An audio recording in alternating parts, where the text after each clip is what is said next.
Hello everyone. Ayan, kumusta po sa inyong lahat? So, good evening sa ibang lugar. Ayan, and syempre good morning na rin po dito sa atin. Ayan.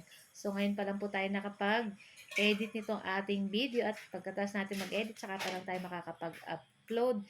Kaya naman for today's video ay tara, samahan niyo po ako magluto nitong ating napakasarap na sinigang na bangos with kangkong. Ayan. So, magpainit lang tayo nitong ating tubig, magpakulo tayo.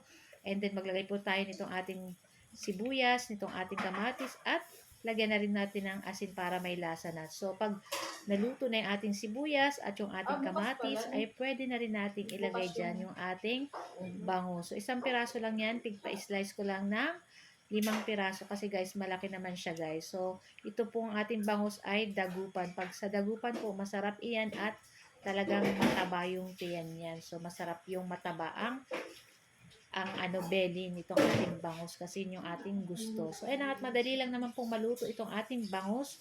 Kaya naman, isabay na rin natin itong ating kangkong. Ayan. So, pwede nyo pa po yan lagyan ng kahit na anong gulay. Pwede nyo lagyan ng okra, talong, sitaw, labanos, kahit ano po. Pero sa akin, okay na tong kangkong. So, pinartneran ko na lang din yan guys ng uh, pritong pork kasi yung akin 3 sons ay hindi kumakain pag uh, ganitong luto ng bangus. Pero nagsasabaw naman sila at kumakain itong ganitong gulay. Ayaw lang nila guys at dahil matinik. Pero pag pinaboneless mo at pinapritong daing na bangus, ayan, kumakain sila kasi wala nang tinik. So, ayan na nga at maluluto na rin itong ating bangus. So, ayan at ibabaw ko yung ating bangus kasi baka madurog.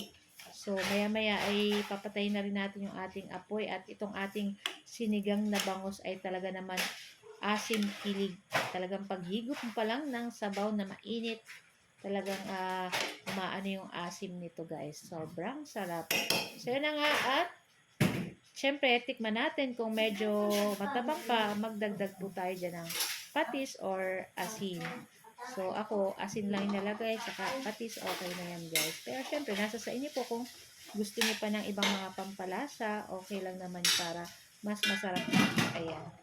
So, ayan. So, hintayin lang natin ng maluto. Ayan, pagkatapos maglagay na po tayo itong ating pampaasim na Nor sinigang sa sampalok. Ayan.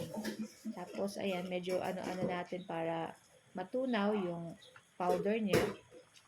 And that's it. Ayan, napakasimple lang po nito. Ayan, napakadali lang po nitong lutuin. And, syempre, napakasarap talaga nito.